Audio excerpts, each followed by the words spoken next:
Miami and Boston. We have to make sure that we live up to our own expectations. I think it's two good teams, two great franchises. I bet every time we go against each other, it's going to be a battle. Our #1 goal is to win a championship, and that's it. You know, we expect to win. Winning is the ultimate. It's the only thing that should be on your mind. Can you believe the shot? Now you see me. Now you don't. The Heat just punishing the Celtics. Rondo right to right into the rim. There you go with a two-hand jam. James over Pierce. That might be the Tiger.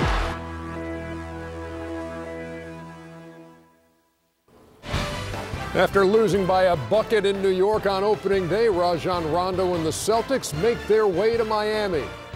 LeBron and company never trailed as they dismantled the champion Mavs on Sunday. We welcome you to TNT NBA Tip-Off.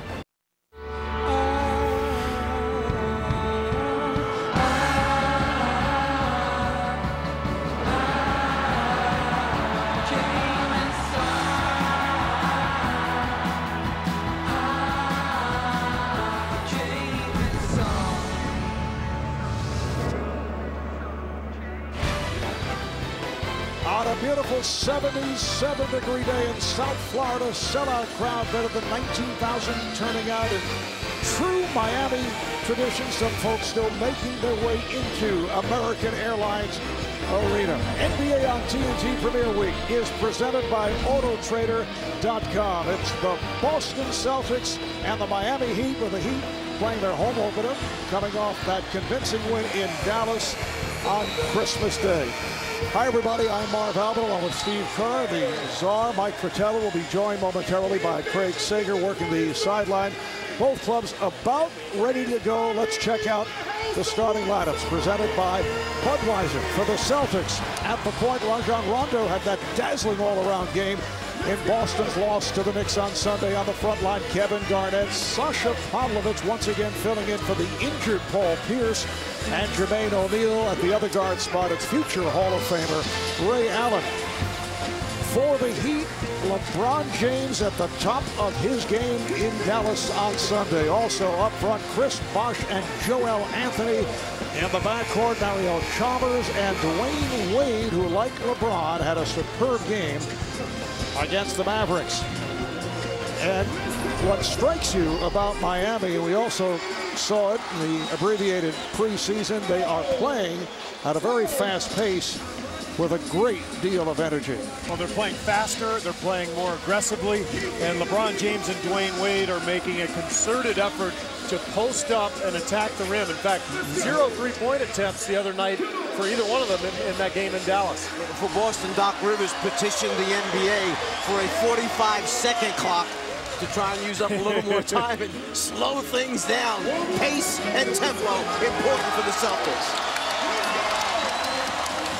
Dwayne Wade looking to pump up the crowd even more so.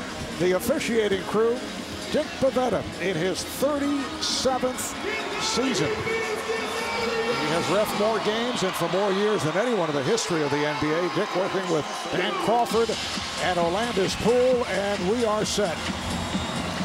Celtics controlling that foul. You see the isolation in the middle of the floor. Wade starts left, and then when he spins back, just too athletic for Allen at that point to defend him. Watch how deep he gets on the pullback move. He's inside the broken line area. It's like a layup. How about the play before, though? Miami will absolutely punish you if you turn the ball over, because they've got the world's two greatest finishers in transition in Wade and LeBron. The power, you mentioned. Tough way to go for Boston to try to finish that game in New York. Meanwhile, here's Wade clearing aside, and once he gets ahead of steam going to the hoop, he is impossible to stop. Stop turning the ball over. Easier said than done.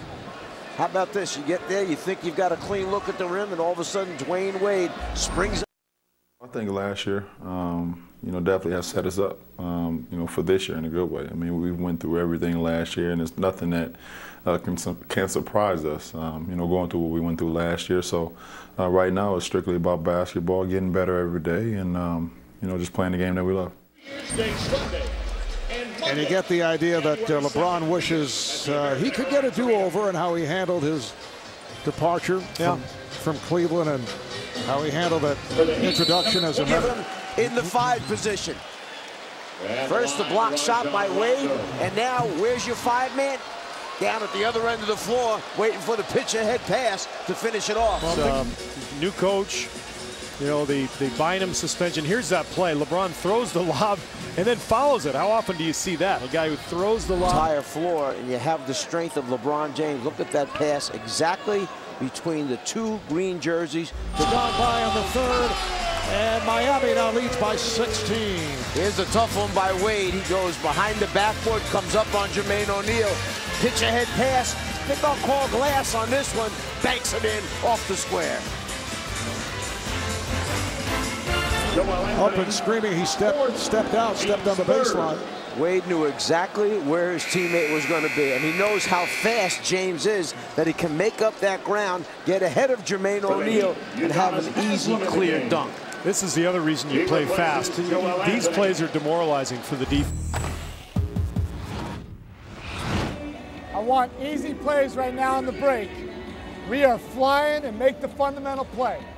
They're ready to break. They're ready to break. I heard all 5 guys talking on that last possession. I can hear it. And he is not shy. Norris Cole rising to the moment again. 16 points for the rookie. 10 of the 16 have come here in the 4th quarter. And he is fearless. I mean, this is his 2nd game in the NBA. He was playing for Cleveland State in the Horizon League last year. Here he is on the big stage. 10 points, and he continues to hit big shots. I don't know if I thought I would ever utter these words, but if you're Boston, you've got to get the ball out of Norris Cole's hands right now. I just got to call. It was a good person with the glasses next to KG. KG! There's Celtics and Heat tonight, and Miami looking very strong early in this game. Great anticipation by LeBron, and he's just going to brush aside Rondo. Not going to catch him. Rondo had, 31 and 13 against the Knicks the other night, 22 and 12 tonight. And I got to tell you, I have no idea why the Celtics are always talking about trading Rondo. That guy is unbelievable. How about the guy you nicknamed Flash right there? Nice move right there. Spin move. Speaking of unbelievable. One thing he can do is finger roll. One thing he can do also is block shots. Oh, give me some of that. A lot of contact. What kind of party is that? It's a block party. Who was invited? Ray Allen. Still. And the finish pass for Chris Bosh. Boom! Okay. 69 first-half points. I tell you, man, when they still don't make the big 3. Listen, when they get when they doing this right here, it is big scary. 2. They are scary when they're fast breaking. This is just poetry in motion. In what?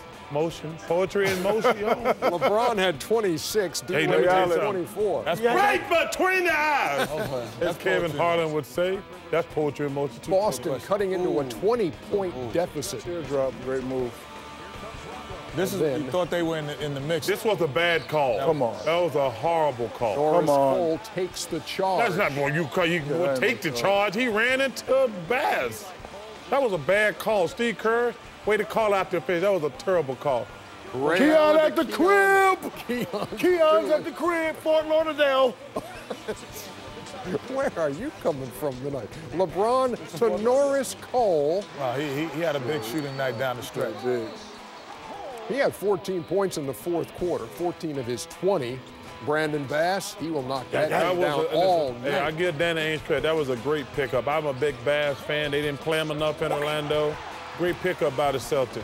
And there's the product of Cleveland State, Norris Cole once again. He's got the game ball tonight. 115 to 107, yeah, as LeBron tweeted, and it's an 8-point win for Miami. The Heat jump out 2-0. Boston now 0-2. Again, Paul Pierce not playing in this one. And the bio on Norris Cole, selected 28th overall by the Bulls, who's traded to Minnesota and then to Miami on draft night, and scores 14 of Miami's 24 fourth quarter points tonight to keep the Heat unbeaten at 2-0.